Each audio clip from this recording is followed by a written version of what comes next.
Okay, sorry for the technical issues. I think now we're live. Now we should be working.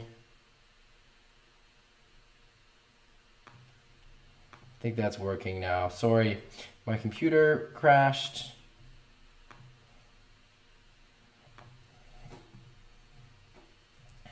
We had some technical problems, but are now live.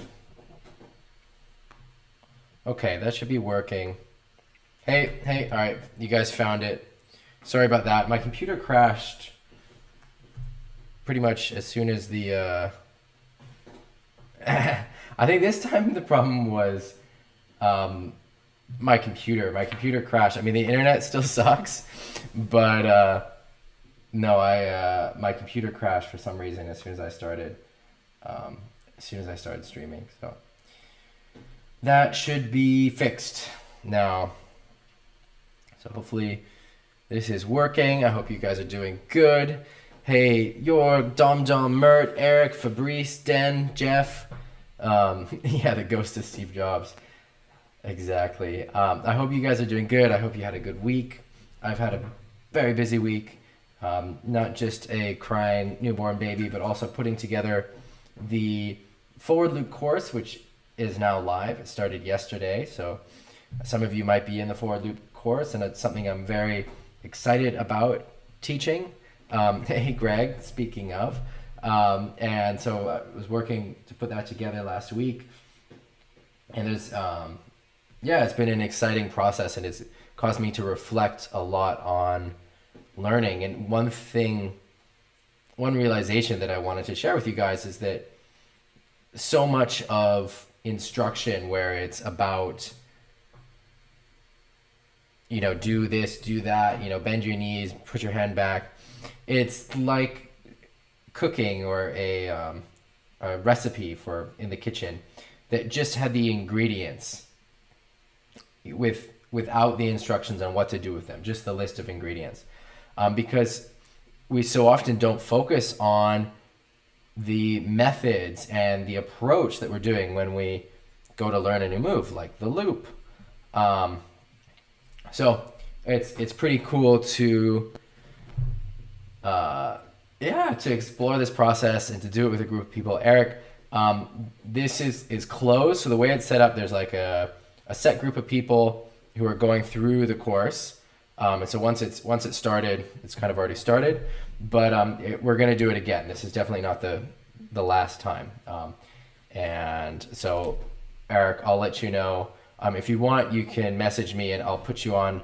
There's or actually, I can just post it here. You can go to this website and put your email in if you want updates about when the course is live in the future. Cosmo's asking, hey Cosmo, about techno class. Techno class is amazing. My biggest impression of techno is in Japan on a lake in the middle of nowhere, basically, and 300 people racing big techno. I've heard it said that it's one of the most popular, or is the most popular sailing class of all sailing classes, even more popular than Optis. I don't know if that's true. I don't know if there's someone that can confirm that for us.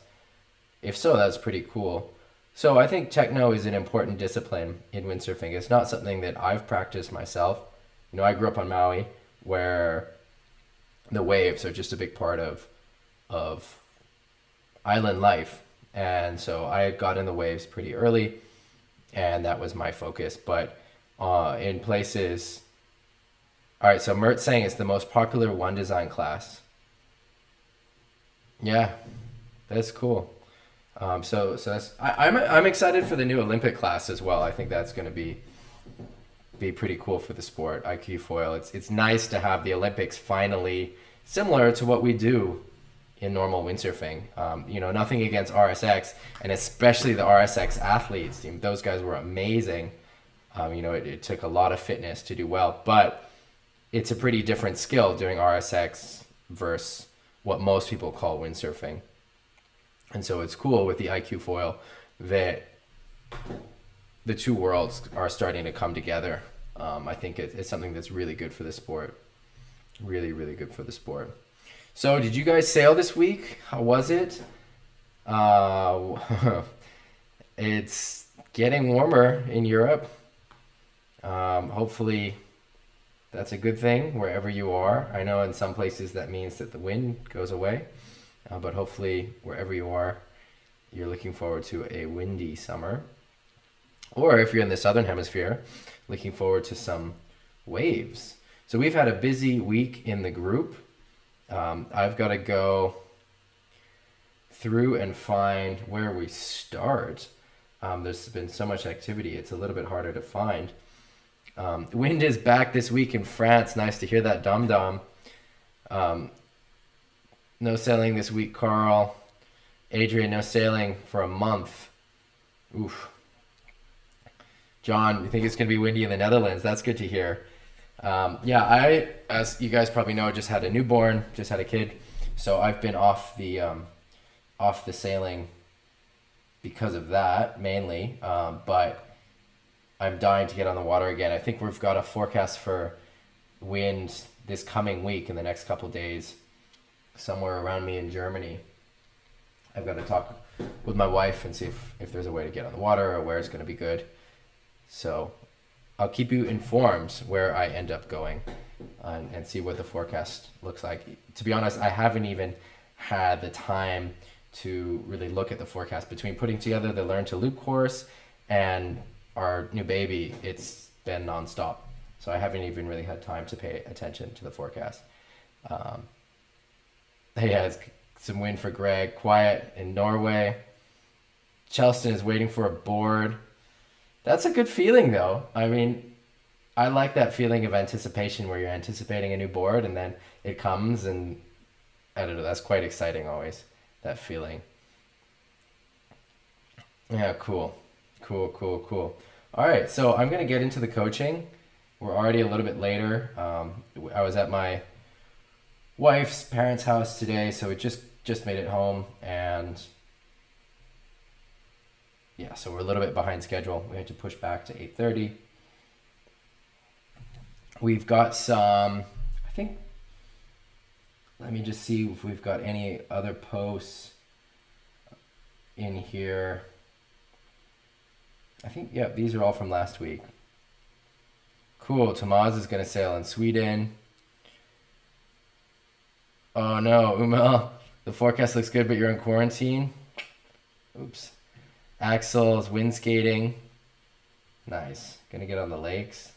Love to hear it. All right, so I'm trying to find where we've got to start. So I think we're starting with these back loops from Malcolm.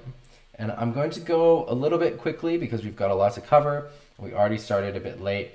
As always, ask questions in the chat if you need me to slow down or you need something clarified. And if you just want to ask anything off topic, and if you don't know, this is our Facebook group, Graham Ezzy's Windsurf Coaching Community. It's facebook.com/groups/Ezzy Coaching, and everyone is welcome to join. Make sure you answer the questions though when you try to join the group, otherwise you're not going to be accepted, so just answer the questions. I like looking at them, but it doesn't matter what you answer, as long as you answer something.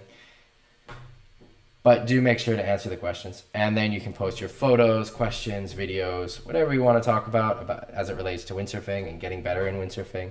We've got a lot of great discussion during the week, and of course I talk about it in the Sunday live streams. All right, we've got a question from the chat. What do I think about wind skating as a training tool?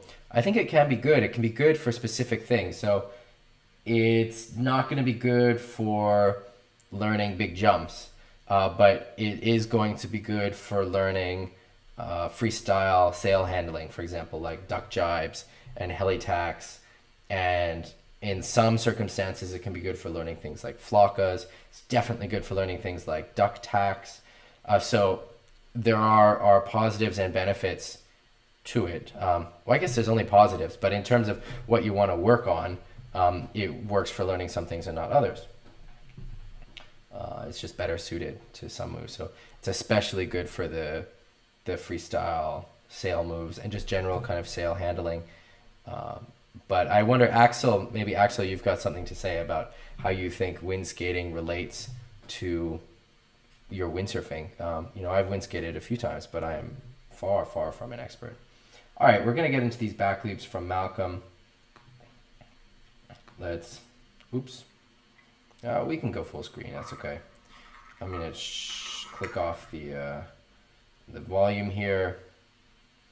All right, so the first thing that I noticed, and this is true on most of these loops, is Malcolm's angle of takeoff.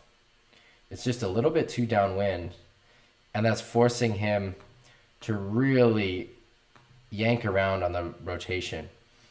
So if we look at the takeoff, he's steering pretty much downwind. And as we've discussed before in these streams, you really want to get that carve up into the wind before you hit the ramp. So then you're traveling up the ramp going straight, so you're not traveling up the ramp and turning at the last second, but you make sure that you're really going into the wind. And one exercise that I recommend when you're learning to back loop is finding the point that's too into the wind. So the point that's too into the wind, you're not even going to be able to jump. You're going to go like 1 meter off the water and you're going to fall on your back because you're trying to jump too into the wind. And then you can start going more downwind from there. But most people, when they're trying, they're jumping at this angle. They should be jumping at this angle. And it's even possible to do back loops over at this angle, and then way over here is too upwind. So you can go way more upwind than you think you can. Way, way, way more upwind. And it does a few things for the rotation, makes it easier to get through the eye of the wind, makes it so you don't have to force it so much. So one of the things we see here is Malcolm really has to muscle the rig, right? So here he's looking with his head, that's great. But you can see here that he starts pushing out the legs, starts kind of sheeting in to really get the rotation. And then that pushes him in a bit of a weird rotation, a bit of a push loop rotation. And he's in an awkward position and he lets go. So you really want to take off more upwind, super, super upwind. So instead of this angle, I don't know if you guys can see this with my mouse, but something like this angle. Something like this angle. And just go straight up. Just come over the shoulder. So here you can see, as the board sticks out under the sail there, that he's really forcing to get that rotation. And that's because of the angle that he's taken off. It's hard to rotate when you take off so downwind. So that's the biggest thing. So I actually said this to Malcolm. It was in a message, not in the chat, because he originally sent me this video as a message instead of in the group. Anyway, and he said, when I take off too far into the wind, I feel like I over-rotate.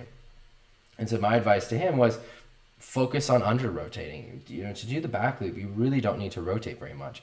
You're rotating less than, in a lot of cases, you're rotating less than 180 degrees. It's a tiny turn, right? Because if you're normally like this, and you take off really up into the wind, and then you can land like this, and you turn the rest of the way in the water. So it's more than 90 degrees, but it's, once you start going more than 180 degrees, you start getting in the over-rotation realm. I think a lot of people think 360 degrees is over-rotation, but you really don't rotate very much in a back loop. Yes, there are exceptions, but most back loops, clean landing, consistent landing back loops, you're not rotating very much. And so it's such a light rotation. You sail up into the wind. You're using your head to rotate, which Malcolm is doing a good job of. Bring the sail a bit in front of you to help point towards your landing. Spot your landing from the top. So it's not a hectic feeling. It's not a hectic feeling.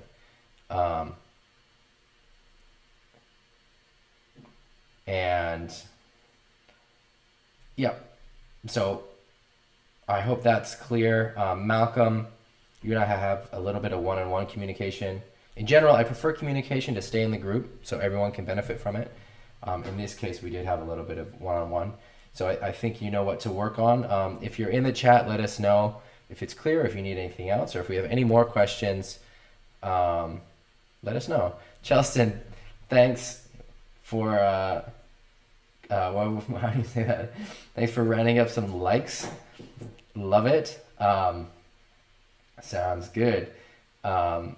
So I'm getting a question from Bjorn. Do you think it's possible to back loop on small chop? Some days in my spot, it's hard to find a clean ramp when the swell period is 3 to 5 seconds. Wind chop, meaning the ramps tend to be small. It is possible. It gets more difficult with the smaller ramps. There are a few different factors. So if it's super windy, it's maybe harder initially to learn how to do it, to do the back loops, but then quite easy to do them consistently, and you're really just using the sail to power through the whole rotation. But learning back loops that way can be kind of difficult. In Pozo, which I think Pozo is a pretty good place to learn back loops because you have a lot of wind, so you're really using the sail for the rotation, which I think gives you good habits. And then they do have some waves, so often it is just like this swell chop that you're talking about, but there also are days with a lot of waves and some days with really good waves for jumping. So I think Pozo is a really good place to learn, and especially then to transfer it to those kind of conditions. So I'm kind of talking around the subject, Bjorn. It's definitely possible. I think it's difficult to learn in those conditions. In those conditions, it can be better to have learned it somewhere else and then transfer it there, because not only are you having to worry about the actual rotation of the back loop, you're having to worry about finding the ramps and using the sail to take off. And there's a lot of other techniques in there that you need to learn. So it's not impossible to learn there, and it's definitely not impossible to do at all, but it may be difficult to learn, and maybe better if you have the opportunity to learn somewhere that's a little bit easier. Pozo, like I said, is I think a pretty good place to learn how to back loop. Maybe not the easiest, but it teaches you some good skills where you have to use the sail. You're used to high wind. You're used to hunting for ramps. Max, yes, you can back loop on the foil. I've seen it done. The foil can give you good pop. I'm not the one doing it, but I've definitely seen it done. I think Balls Miller and some of the other foil guys are doing back loops on the foil on flat water. I love topics like this, talking about the rituals we do before we get on the water. So many great answers in here. I like to do a bit of stretching. I like to, really watch the conditions. I have more negative rituals actually than positive rituals, meaning things I avoid doing rather than things that I'm actively doing. I find that I can't listen to music too much before I get on the water, which is weird because that seems like something that would hype me up, and it does, but it also distracts me too much in a way. And so if I'm focusing on performance, it kind of takes me out of the zone I need to focus on my performance. And I know that there are people who are totally opposite to me who love having some music and it really helps them perform. But for me, it just distracts me a little bit too much, takes me out of my flow. Also, I love to chat and talk on the beach, and there's a certain amount that's good, and if I go beyond that, it also takes away from my session. So I like to have like a few little hello conversations and then get on the water. Otherwise it also detracts from my session. So those are some of my rituals. You guys put some great ones in here. I really liked reading these. I got to think of some more questions like this. I want to have one every week. So, because I love, windsurfing is such a, I want to say lonely sport, but you're alone a lot of the time. And it's cool to see the community and what we do different to each other and similar to each other. And I really like that community aspect where, with this, we have this really solitary sport, but we have a lot of community. Cool. All right, moving on from Jean-Francois. We've got this cutback. So he's saying, I'm having a hard time turning tight in my bottom turn and coming back vertical for my top turns. Feels like the board only wants to do drawn out turns. I sail in mostly side onshore conditions. All my outings were full powered on a 4.2. I'm using the stock fins. Wondering if it's my technique, fin setup, mast track, boom height, etc. Maybe all of the above. My previous board was a Same volume thruster, and it didn't have that problem. Any tips would help. Sorry, pictures are not great, but that's all I got. So do we know where this is? Jean-Francois, are you in the chat? Mert, it's a community sport for sure. There's a quote from Fred Haywood somewhere that I really like. It's like, windsurfing's a solitary sport, but full of solidarity, or something like that. I think that kind of nails it. I really like that. All right, we got a question. So Jean-Francois, if you're in the chat, let us know where this is. We're gonna get into it in a second. I've got a lot of comments. It seems like you already have a lot of comments. 41 comments. Wow. Whew. From people giving advice, which I love to see. It's great to see the community coming together here. I'm going to take a second to answer Cloud's question. So Cloud's asking, what's the difference between a diamond tail, a swallowtail, round tail, pintail, etc., etc. Yes, there are differences. If you have the exact same board, but the different tails, will you notice a big difference?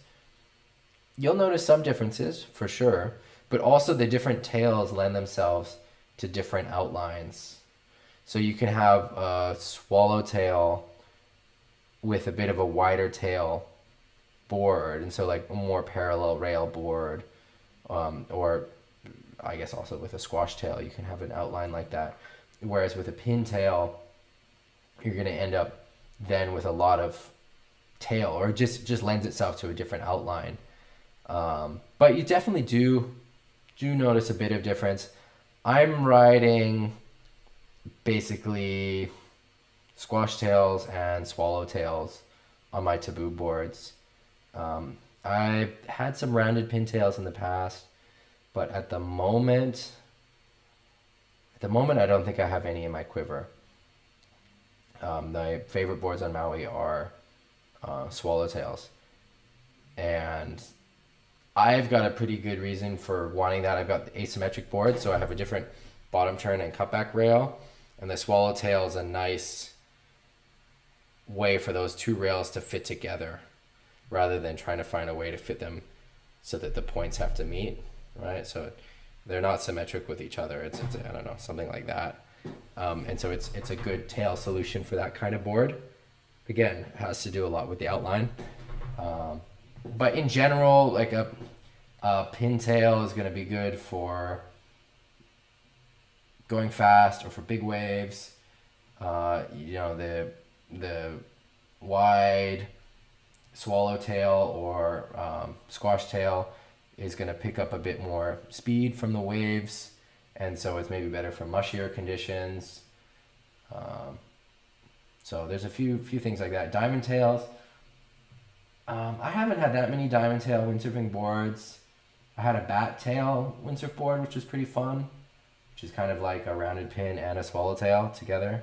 Looks kind of funny. And that worked really well also, because I wanted some elements, the rails to extend.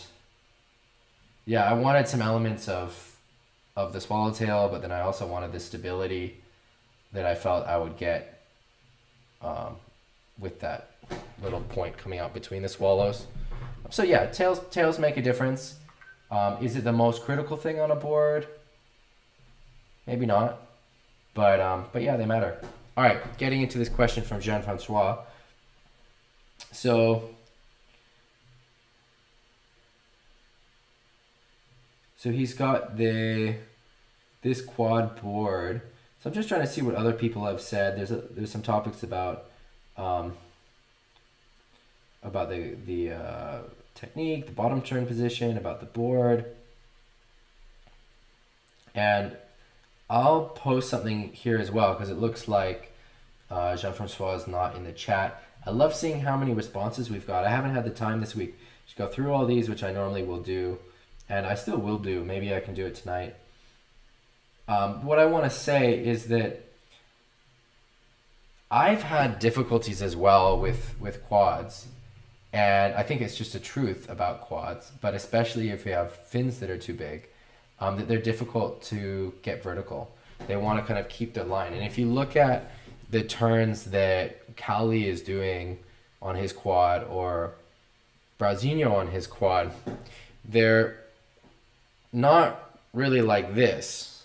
They're more kind of like coming down, and they don't complete all the way, and then they go onto the cutback, and they're really nice turns.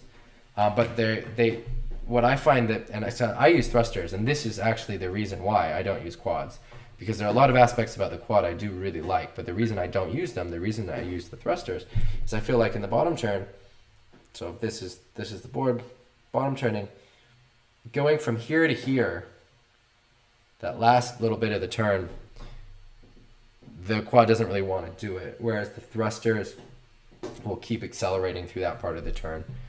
So that's why, this is why I use thrusters. Now, is that your problem exactly, Jean-Francois?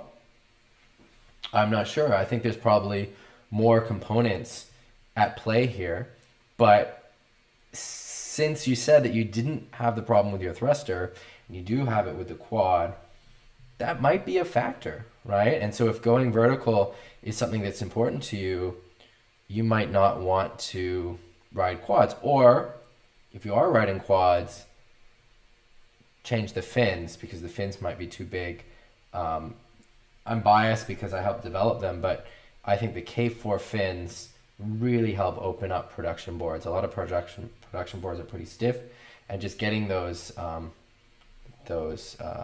side fins that are asymmetric and turned in a little bit, towed in a bit, really make it easier to get on the rail of the board. So I recommend that. They're the Ezzy Pro Model fins.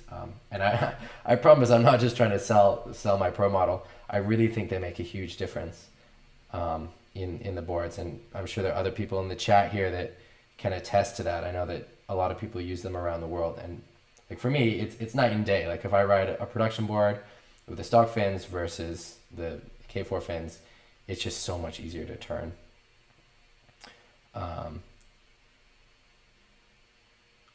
Tristan's asking, can a twin be more vertical than a quad, like a thruster? I think it can. Yeah. It's been a long time since I've ridden a twin. It's funny how board trends go. Like we were all on single fins. I had some thrusters when I was a teenager before they were popular, and then we're all on single fins. Cali came along with the twins. Everyone jumped on the twins. Then everyone jumped on the quads right after that. Then everyone jumped on the thrusters. And I remember my first quad windsurfing board, and it really opened my life up, changed my windsurfing. It was amazing. Really, really helped me. But then after a few years, I switched to using the thrusters mainly. And again, like I said, there are elements of the quads I really, really like. But the main thing was about going from here to here. So Tristan, you're also asking, can it be possible to put two side Ezzy as a twin to be more vertical? So my gut instinct is no, because the way that the asymmetric fins are designed is that, like for these fins, they're pushing water to the center fin. But that said, I do know people who use the fins that way on a twin fin, exactly like you're describing, and they like it.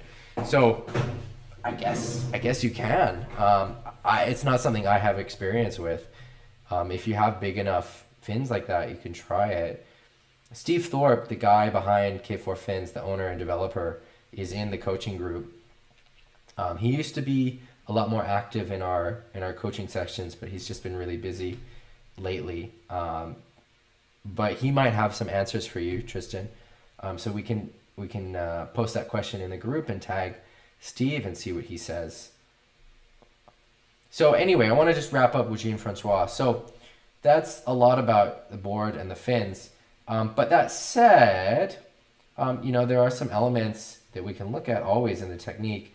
I think you want to move your front hand back. This is a common thing we see a lot. It's that front hand too far forward, which really makes it difficult then to have control over your sail.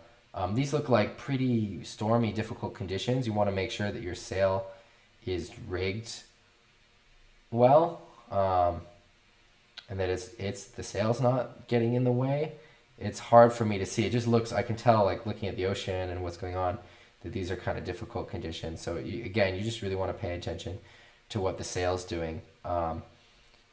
I've got my bottom turn power stance that I talk about on the stream and in the coaching, which maybe I've got a diagram of somewhere that I can pull up. But basically, you want to get into like a powerlifting stance and then just lean forward.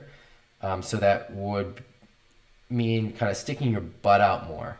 And so you're bending a bit more at all your joints here. So specifically at the waist, so kind of sticking the butt out more.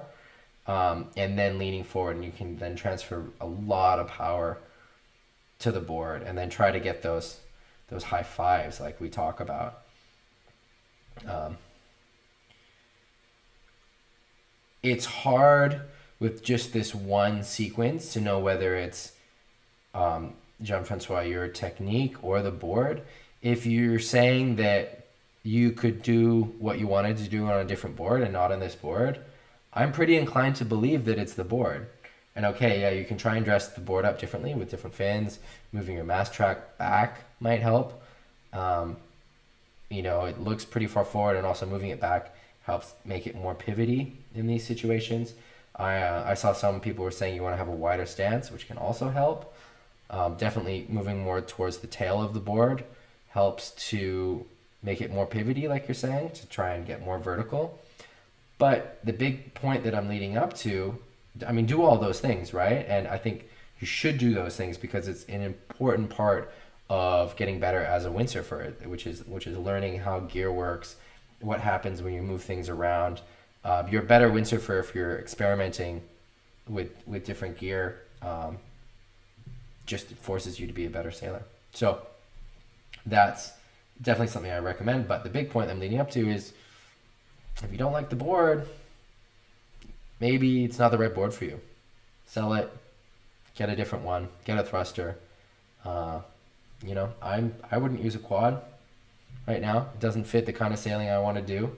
Which I'm not saying anything bad about quads. There are people sailing amazing on quads right now. But just with me, my weight, kind of the way I want to ride waves, I'm focusing on, I want to be on a thruster. And there are sessions where I want to be on a quad. And I've got a few boards where I've got 5 boxes, and I'll throw it in as a quad, and that can be super fun. But for the most of the sailing I want to do, I want to be on a thruster, and there's definitely some compromise there going on because there are definitely benefits to being on a quad, but there are also benefits to being on a thruster. And for the moment, those are more important to me, and they might be more important to you, Jean-Francois. So there's some info. I'm going to write something as well in the group about the sequence, because I try to write at least a comment, a perspective on every post that gets made. So there's something written. So anyway, try to do that. Ciao, Matteo. No waves for 2 weeks. Oof, bad forecast. When the forecast is bad, when you're not able to get on the water, try to just saturate your brain with windsurfing stuff. Watch some videos, just keep it in your head, and you can keep improving. I'll always remember when I was 16, I broke my leg, and I went to the beach every day. I had crutches and a cast, and I was carrying this camera, and so I was 16, so that was, when was that, 2006, and I had this big DV camera, and I would go down and film every day, and it was such a pain with my crutches and my cast, and I don't know how long that lasted, 6-7 weeks. But the cool thing, because I was down there every day watching and really focusing, I felt like when I got back on the water 2 months later, I was actually sailing better. I had improved in that 2 months of being off the water and injured because I was there really paying attention. So I think, if you saturate your brain with the sport, even when you're not able to get on the water, you can still improve. All right, Eric, what are the benefits of quads? I think quads do a really nice rail-to-rail transition and get some really nice linking carvy turns. Think of the turns that Cowley's doing, or that sometimes you see from Brasilio, where they're not doing a full, complete bottom turn, but they're just kind of, as they're coming up, they're rolling onto that cutback rail, and you're able to do these really nice kind of rolly turns. And then in some situations, I think the quad can keep more speed. And the quad is also, I think, easier for the sliding tricks like the takas and backside 360s and stuff like that. The thrusters, at least how I'm riding them, I've got quite a bit of depth in my center fin, and that just catches quite a bit. And I think I'm pretty good at the takas and stuff. Like, I was one of the first people bringing those into down the line conditions. I mean, in a certain way. I mean, guys were doing them. I don't want to take credit where credit's not due. Guys were doing them in down the line conditions. I changed it where I was doing them more carving. And anyway, that my point is I feel like I don't need, like, if takas are a little bit harder, I'm okay with that because I know how to do them. Yeah, and that the other aspects of the thruster then are more important for me. But so those are some of the benefits of the quad. I think better for the sliding tricks for sure. Takas, backside 360s, these like grubby things on the wave. That really nice rail to rail transition, and in some conditions, like really keeping the speed between the turns can be really nice. But they also like there's a bit less confidence. One thing I really like about the thrusters is just the feeling, and of any board, it's something I'm really looking for in a board. It's just really being able to push on it and not worry that the fins are going to slide out or that it's going to do something weird if I push too hard on it. I really want to be able to put some power into my board and know that it's going to be there, which especially is helpful in big waves or powerful waves, because you don't want to be hesitating. You don't want to be worried that your board isn't going to be able to take it. And you can see big wave riding on Maui now, where almost everyone's on a quad or a thruster compared to 20 years ago where everyone was on a single fin. People are a lot more hesitant now. This is one area where maybe the riding was more radical 20 years ago when everyone was on a single fin. Bjorn's asking, have I ever used a lay-on fin? I have. So those are quad fins, lay-on fins, and I have used them, testing them as a quad. For me, they slide out too much. So I like a fin that will grip more. So this also goes back to being able to push on the fins or not. So I want it to be able to slide out when I want, but never accidentally. And it's like for the lay-on fins, I feel like they're too slippery for me. But lay-on obviously likes them and is ripping on them. But for me, I felt like they were a little bit too slippery. I like something with a bit more bite. I really like the Scorchers. And having that extra bit of tail or tip, for me makes a big difference. I can really feel it. I can feel the fin flexing and bending in the turn. Hey, Thomas. Yep. John asks about changing sails, when to rotate a quiver.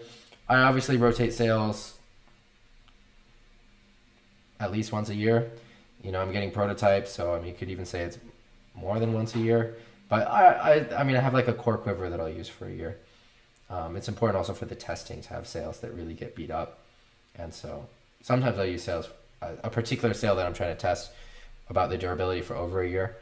And I get a lot of days, well, not the last year, but normally I get a lot of days on the water. The number one killer of sails is UV. So you never want to leave your sail out in the sun for extended periods of time. You never want to put your sail in the sun to dry. UV is what kills sails. So if you want to extend your sail's life, keep it out of the sun and don't wrinkle it, don't crease it. Also, that'll help with the integrity of the film of the sail. Video from Yurko in Chile. So let's check this out. We're gonna go back to theater mode, and all right, our sound is already off. So this is from Pact Mayo. Long.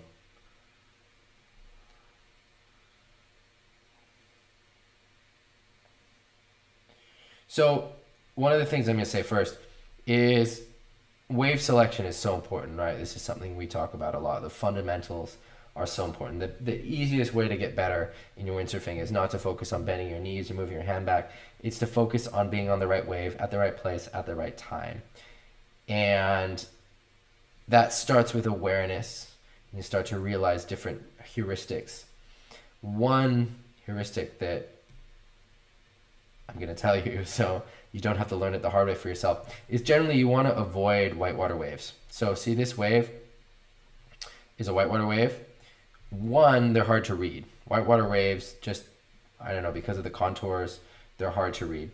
Two, they have unexpected chop. So here's a chop that Yurko just went over, which then he starts to bounce, slows him down. There's another chop that was right there, and another one, which screws up this bottom turn. So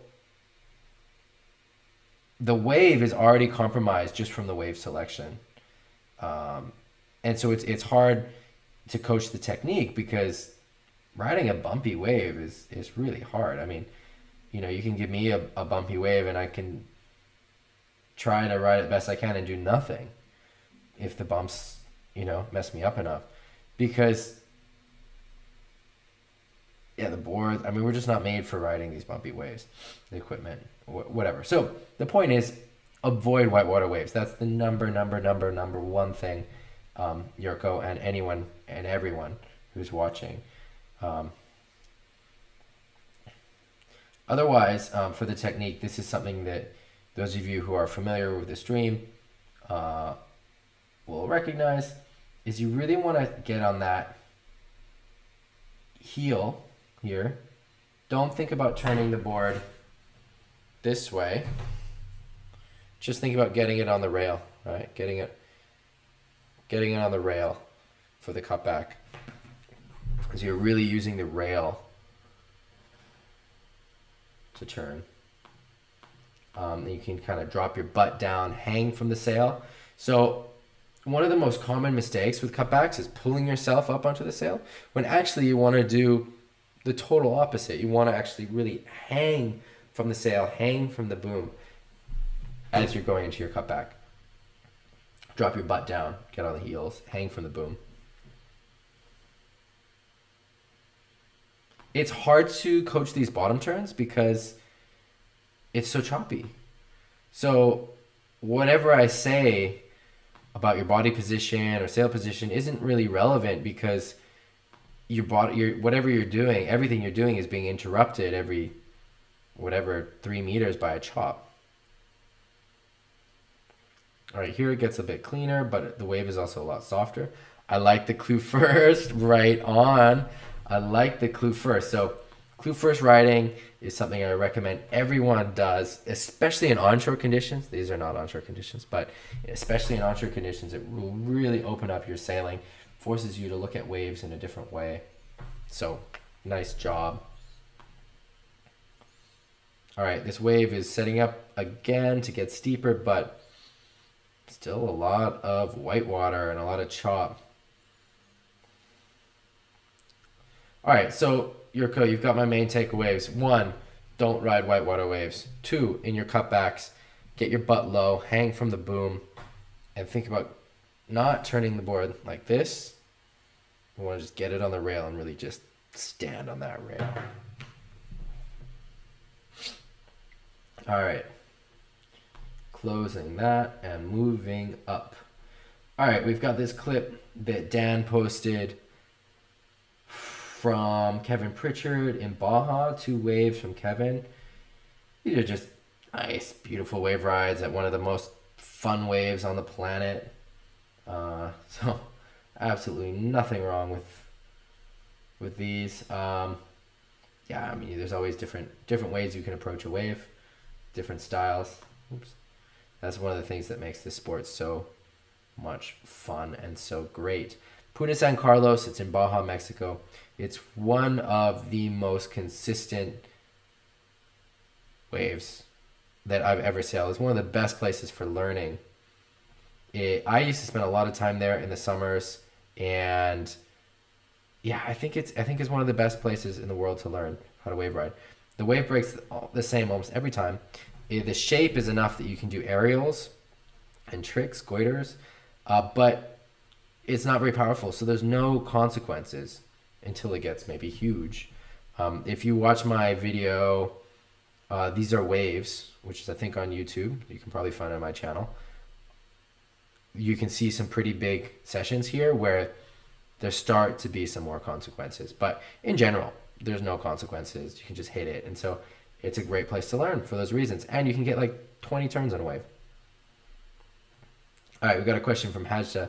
On small waves and onshore wind, where to put the joint, like jumping? And for that, I like to jump more back. But for waves, I like it more forward. That's interesting. I do the opposite with my boards. I like it more forward for jumping and more back for the wave riding. I like it more forward, especially especially when the wind is strong, I guess, or even light. That it helps keep the nose down, helps me feel controlled with the board so I can go fast, and that helps with the jumping. And then for the wave riding, especially when it's onshore, I'm normally riding with my mast track a little bit farther back, actually. So I would say play with it and then find a compromise that works for you. And also think about your fins. So when it's onshore, I'm also moving my fins back a bit. So you might try that as well and see if that gets you the results that you want. Which I find that can help with the jumping and with the wave riding, because you're so much more on the back of the board in the onshore conditions. So Hajda, let me know if that makes sense. Let me know if that works. All right, Jeff, this is a great question. Big dudes, 110 kilos, 240 kilos. What are the guys riding? That's a great question, and I don't really know right now. So Angulo would be my first person to ask. He's a little bit out of his prime. I mean, I'm sure he's still a great sailor, but he's living, I don't know where he's living now. He's moved around so much. I think he's living in Portugal. Josh, I'm talking about. And Josh is a legend of the sport, and he's big. Josh is about your size in terms of weight. Some of the other good wave sailors, like Antoine Albo, though he's not doing so much wave sailing these days. Excuse me. At least not down the line stuff. What are people using? Yeah, that's a good question. I think there are some really good 100-liter and 105-liter boards that are around. Now, you're going to be looking for something that's more like a 110 to 115 liter, right? So I'm not sure. And it's something that since you posted this a day ago, it's something I've been thinking about and trying to think, who could I ask? I know a few other big guys. Jace Panabianco is pretty big, but I think he's more like on 100 liter, 105 liter. I'm very stoked with my light wind board from Fabian, which is a custom asymmetric, and yeah, it's pretty good. But and I have a 100-liter version of that, which is then a light wind board for me, but you're gonna need something quite a bit bigger, and especially for lighter days, you're gonna want something more like 120 liters. I'll reach out to Josh and see what he says, but he's always, or at least before, was also riding more like old school shapes. Yeah, Max is right. Dunkerbeck is over 100 kilos, but he's not doing that much focused down the line wave sailing these days. And I think he's riding mainly just production boards. The last time I saw him sailing was in Denmark in September, and he was on a production board. Tenhove is also big, and he's on Flicka boards, and he's got some good down the line turns. I could reach out to him and see what he's riding. He's on some kind of Flicka board.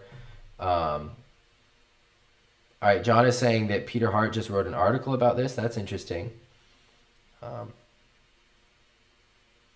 Yeah, I don't think you should look at a free wave board, Because free wave boards are really not wakeboards, and you want a hardcore wakeboard, just bigger. But most of the demand for boards that are 110 liters, 120 liters, are for people who are not doing hardcore wave riding. But you are, right? I know you are from all the videos you submit. You want something that will perform. So I think it's a bit tricky, and you might want to start looking at custom boards and maybe trying to find some customs from some pros. Martin Tenhova comes to mind. I mean, Anguilla might have some good boards, but there would probably be a little bit more old school. Yeah, I think it's a difficult situation because a lot of the production boards on the market are not made for people your size, right? And so once you get to those bigger boards, they're not real wave boards anymore. Which you want a real wave board, don't compromise, right? You want to be smacking lips, and you want the best performing board you can get under your feet. I'm gonna keep brainstorming about this and see who else I can ask. I feel like there's a level where, guys that are like 95 to 100 kilos, like Koster's in that, Koster's must be like 100 kilos. But, you're going to want 10 liters more than that. But maybe like Koster's light wind board, or now that he's doing a lot of down the line wave riding. I'm trying to think. I think, as guys are saying, I think it's going to need to be some kind of custom. So are you happy with the 110? Do you feel like it works for you? Yeah, I think a 125 for lighter wind sounds all right. Though you'd probably be okay with 120, I would say. 125 is pretty big. That's 15 liters more than your weight. I would say 120. You're a good sailor. I think 120 is plenty. But yeah, it's a difficult question. And it's one that I've thought about since you posted this, and I don't have a great answer to.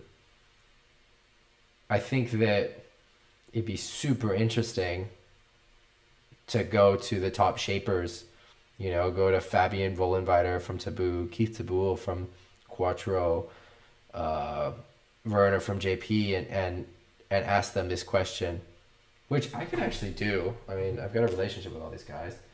I don't know if they give me a straight answer, but I wonder kind of what they would suggest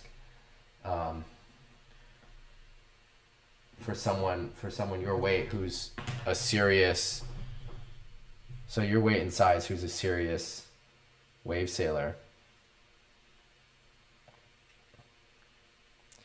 Ross Williams is small. Ross is not over 100.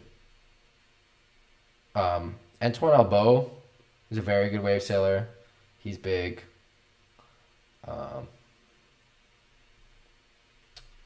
Yeah, I'm gonna keep thinking about it. I'm gonna ask around. All right, we got a question from Fabrice. Moving on, I have a quick question concerning the posture to get planing quickly in light wind. This is not a very advanced question. Sorry, that's fine. That is not an advanced question, Fabrice. We welcome all questions. As Tomas says, it's an underrated skill. Oh, Tom Hartman. Tavi, that's a good one. Tom is big. How much does Tom weigh? Tom must be around 110. Yeah, Tom Hartman.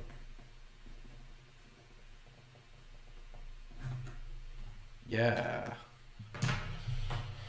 Yeah, I wonder if he's on a on a custom, or if he's on a production board.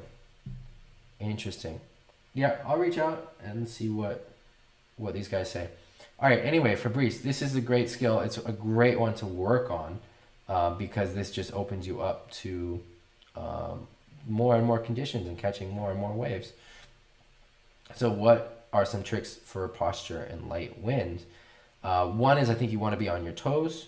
If you know it's a light wind session, you can put your boom a little bit higher also makes it a bit easier.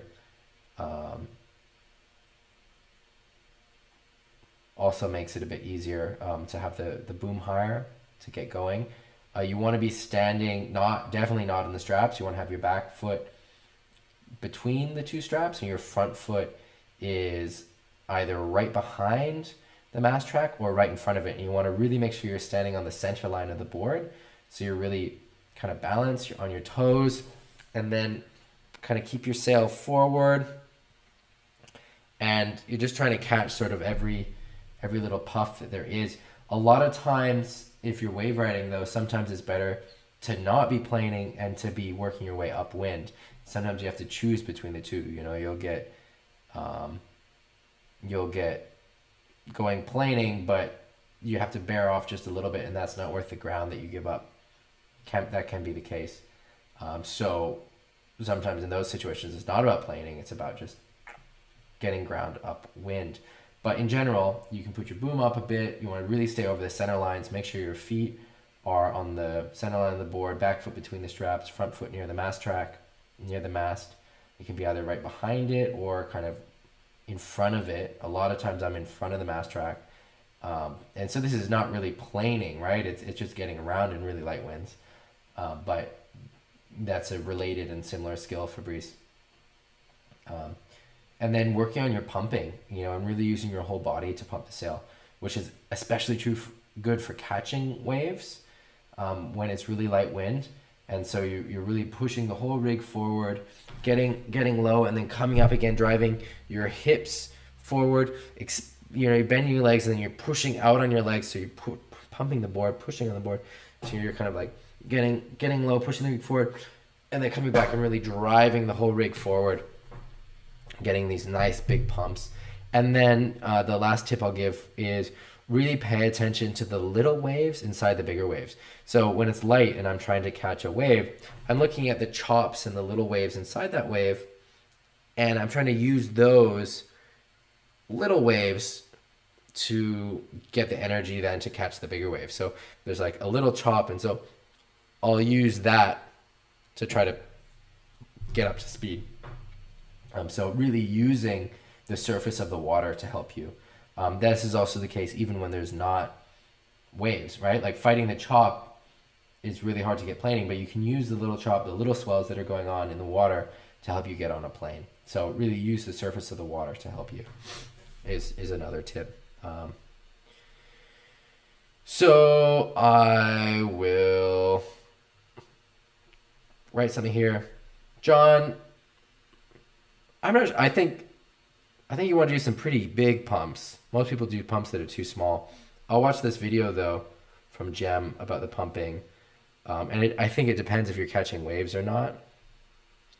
So if you're catching waves, you want to be pumping with like your whole body. Like it's crazy how much you're pumping. It's an exhausting workout. You do 5 pumps and you don't have any breath if you're doing it right. All right, we've got a few other good tips here. All right. Yes. I think that's it. Wow. All right. We did all that in an hour. We had a lot to talk about. We got through it all. Thank you guys for showing up. I think I'm going to call it a day. It's been a long week with a crying baby and putting together the looping course, which if you're in the looping course, congrats. I'm stoked for you to be on this journey, and I'm really excited to watch you become a looper. For everyone else, the looping, if you're interested, the looping course will open up again at a later date. So don't worry about missing out. You can go to learntoloop.com and put in your email there if you want updates about the course in the future. Thanks everyone for showing up. I'll see you in the Facebook group this week. Hope you get wind. It looks like there's wind coming around Europe this week. So I'm looking forward to seeing some photos and videos in the group from the sessions you guys get during the week. Cheers. Take care. Have a good one. I'm going to call it a night. Bye.